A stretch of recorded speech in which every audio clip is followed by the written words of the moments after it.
I'm Richard Engel.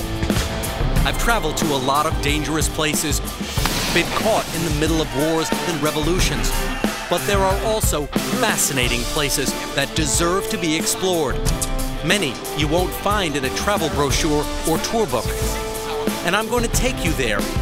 So pack your bags as we uncover our hidden planet.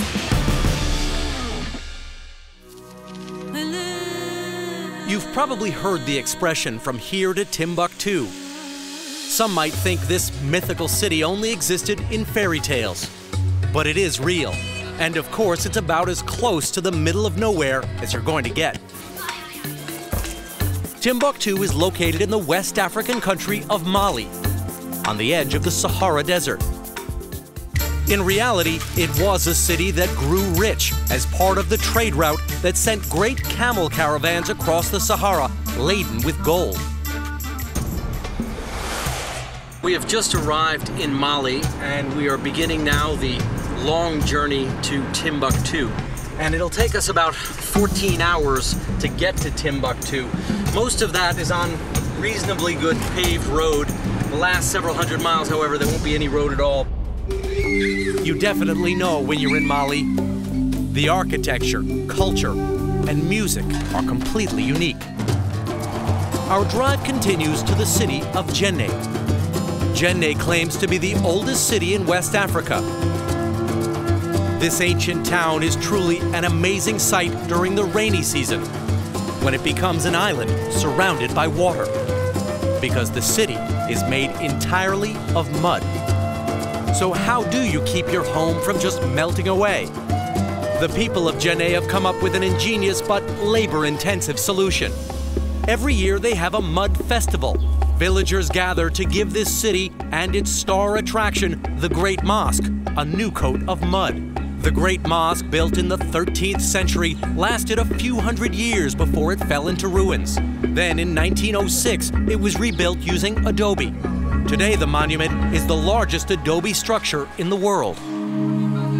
As I make my way to the mountains of Mali, we come to a spectacular sight. A small city carved into the rock. A local people called the Dogons live here. A 125-mile-long stretch of land against the Bandiagar Cliffs. Ritual plays a very important role in Dogon culture, with its strong belief in the afterlife and making sure that the souls of the dead get a proper send-off. One way of doing that is with the unique Dance of the Masks. And I had a front row seat to see what few Westerners are ever allowed to see. The Dogons believe this dance creates a bridge to the supernatural world, making a path for the dead to follow to reach their final resting place, the great beyond. But our destination remains Timbuktu, and now it's only a few hundred miles away. So I said farewell to my new friends, the Dogons, and hello to the open waters of the Niger River. It'll take this ferry boat about 2 days to reach Timbuktu.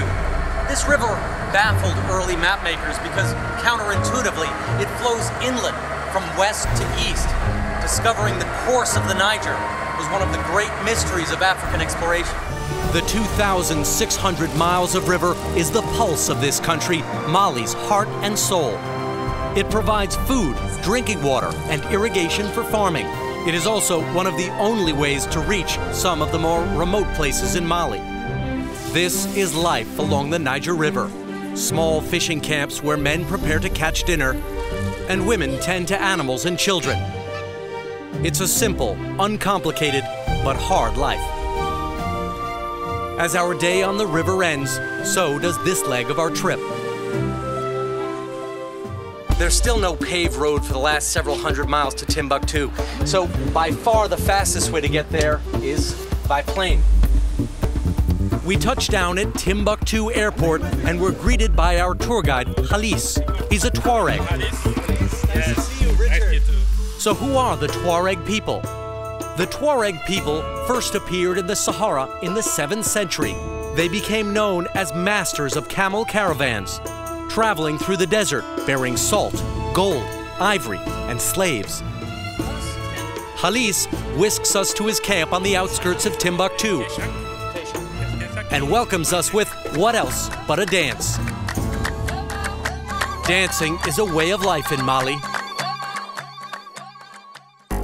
The Tuareg are the world's only culture where the men veil, but the women do not. The women are the heads of the household. Tuaregs cover themselves from head to toe in blue cotton. It keeps them cool and protects them from the scorching heat of the desert sun. So what better way to immerse myself in the Tuareg culture than to become a Tuareg for the day? Turban, veil, and all. Look Tuareg? After showing me how to dress, we set out on our own camel caravan through the desert. Timbuktu's fame can be traced back to a single man. In 1326, Timbuktu's most famous king, Mansa Musa, wanted to impress the world. He traveled by caravan through the desert across Egypt, laden with gold. When he arrived, word of his incredible wealth quickly spread, and Europeans wanted to know, where was Timbuktu, this mysterious city of gold? It would take them another 500 years to find it. Fortunately, it took a lot less time for me to find Timbuktu. As the sun sets over the Sahara, I'm treated to another Tuareg tradition. An important part of Tuareg social life is tea drinking, a chance to unwind from the day. It is considered rude not to offer tea to a stranger, and I gladly accept it. It would be crazy not to, with the Great Sahara as a backdrop. And then, as the sun rose over the dunes of the Sahara, we finally reach our final destination, the center of Timbuktu. Arriving in Timbuktu is still exciting. This is where the maps ended, the end of the world, and even now it seems untouched.